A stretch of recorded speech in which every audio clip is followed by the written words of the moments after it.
रणनीति, षड्यंत्र, चाल, मैनिपुलेशन। महाभारत की बात होते ही ये शब्द सबसे ज्यादा जिस नाम से जोड़े जाते हैं वो है श्री कृष्ण। बहुत लोग कहते हैं कृष्ण ने युद्ध नियमों से नहीं जिताया, उन्होंने चालें चली, उन्होंने पांडवों को जिताने के लिए छल किया। लेकिन प्रश्न ये है, क्या सच में कृष्ण छल कर रहे थे या वे उस अधर्म को हरा रहे थे जो पहले से ही छल पर टिका हुआ था? क्योंकि महाभारत में युद्ध केवल तलवारों का नहीं था, वो मनुष्य की मानसिकता का युद्ध था। और कृष्ण जानते थे अधर्म को केवल सीधी अच्छाई से नहीं हराया जा सकता। कौरव नियमों की बातें करते थे, लेकिन उन्हीं नियमों को अपने स्वार्थ के अनुसार तोड़ते भी थे। उन्होंने द्रौपदी का अपमान किया, छल से जुआ खेला, अभिमन्यु को 7 योद्धाओं ने मिलकर मारा। लेकिन जब वही अधर्म हारने लगा तब उसे नियम याद आने लगे। और यहीं कृष्ण की रहस्यमय बुद्धि सामने आती है। वे भावुक होकर निर्णय नहीं लेते थे, वे समय,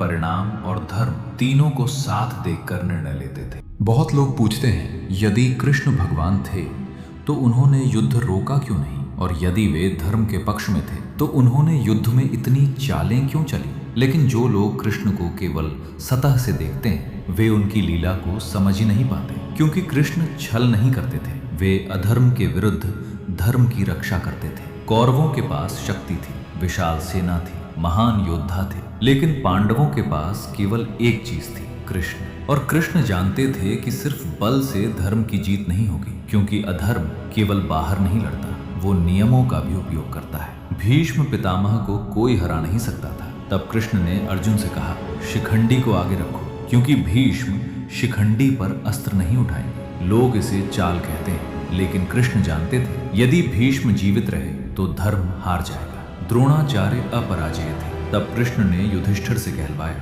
अश्वत्थामा मारा गया। सच भी था, लेकिन पूरा सच नहीं था। द्रोण का मन टूट गया, उन्होंने अस्त्र छोड़ दिए। कर्ण के रथ का पहिया कीचड़ में फंसा, वो नियमों की बात करने लगा। तब कृष्ण हंसे, उन्होंने अर्जुन से कहा, अभी वार करो। क्योंकि कृष्ण जानते थे जो लोग जीवन भर अधर्म करते हैं वे अंतिम क्षणों में धर्म की बातें केवल स्वयं को बचाने के लिए करते हैं। और शायद महाभारत का सबसे रहस्यमयी क्षण वो था जब अर्जुन युद्ध लड़ते लड़ते थक गया, उसका मन टूटने लगा। तब कृष्ण ने उसे केवल युद्ध नहीं सिखाया, उन्होंने उसे स्वयं से ऊपर उठना सिखाया। उन्होंने कहा, तुम केवल कर्म करो, फल की चिंता मत करो। क्योंकि कृष्ण जानते थे जिस दिन मनुष्य परिणाम के भय से मुक्त हो जाएगा उसे कोई हरा नहीं सकेगा। महाभारत हमें ये नहीं सिखाती कि चालाक बनो, वो सिखाती है यदि तुम्हारा उद्देश्य धर्म है तो केवल मासूम होना पर्याप्त नहीं, तुम्हें जागरूक भी होना होगा। क्योंकि दुनिया में कई लोग सीधे युद्ध नहीं करते, वे मन से खेलते हैं, भावनाओं से खेलते हैं, नियमों का उपयोग करके सत्य को दबाते हैं। और कृष्ण यही सिखाते हैं, धर्म की रक्षा केवल शक्ति से नहीं होती, उसके लिए बुद्धि, धैर्य, समय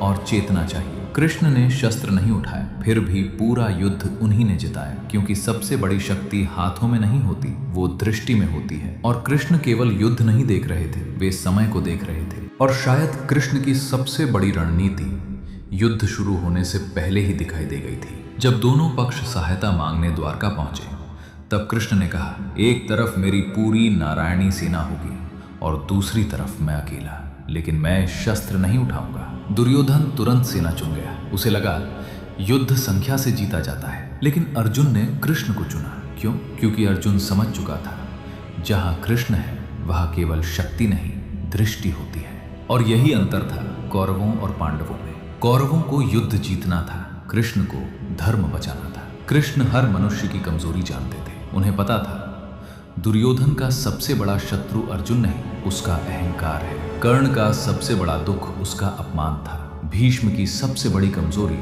उनकी प्रतिज्ञा थी। द्रोणाचार्य का सबसे बड़ा मोह उनका पुत्र था। कृष्ण ने किसी को हराया नहीं, उन्होंने केवल उनके भीतर छिपी कमजोरी को सामने आने दिया। यही कारण है कि कृष्ण रहस्यमय लगते हैं। वे सीधे युद्ध कम करते थे, लेकिन मनुष्य के भीतर चल रहे युद्ध को समझते थे। और जीवन में भी यही होता है। कई बार तुम्हें हराने वाला बाहर का शत्रु नहीं होता, तुम्हारा भय, तुम्हारा मोह, तुम्हारा क्रोध, तुम्हारा अहंकार ही तुम्हें कमजोर बना देता है। कृष्ण इसलिए महान रणनीतिकार थे क्योंकि वे केवल वर्तमान नहीं देख रहे थे, वे परिणाम देख रहे थे। वे जानते थे यदि अधर्म को नियमों के पीछे छिपने दिया गया तो आने वाली पीढ़ियां पीड़ा भुगतेंगी। इसलिए उन्होंने धर्म की रक्षा के लिए कभी कभी कठोर निर्णय लिए, और यही बात लोगों को समझ नहीं आती। कृष्ण हमेशा अच्छे दिखने की कोशिश नहीं करते थे, वे सही करने की कोशिश करते थे। दोनों में बहुत अंतर है। कभी कभी जीवन में तुम्हें भी ऐसे निर्णय लेने पड़ेंगे जहां लोग तुम्हें गलत समझेंगे, लेकिन यदि तुम्हारा उद्देश्य सत्य है, तुम्हारा मन स्वार्थ से मुक्त है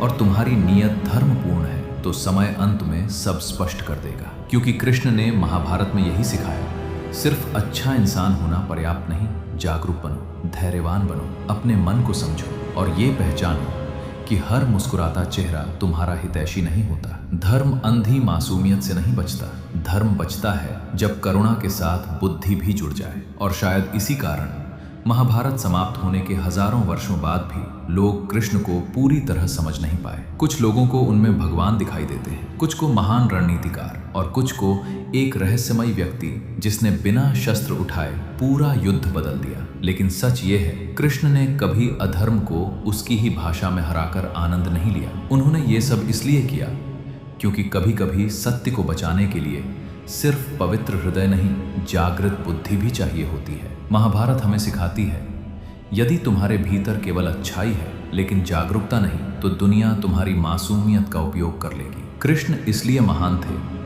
क्योंकि उनके भीतर करुणा भी थी और स्पष्ट दृष्टि भी। वे जानते थे कहाँ प्रेम करना है, कहाँ मौन रहना है और कहाँ कठोर होना आवश्यक है। और शायद कृष्ण की सबसे बड़ी शक्ति यही थी, उन्होंने कभी स्वयं के लिए युद्ध नहीं लड़ा, उन्होंने समय के लिए लड़ा, धर्म के लिए लड़ा और आने वाली पीढ़ियों के लिए लड़ा। इसलिए आज भी जब जीवन में तुम्हें छल, अन्याय, धोखा और मानसिक युद्ध दिखाई दे, तो केवल अर्जुन मत बनो, थोड़ा कृष्ण को भी समझो।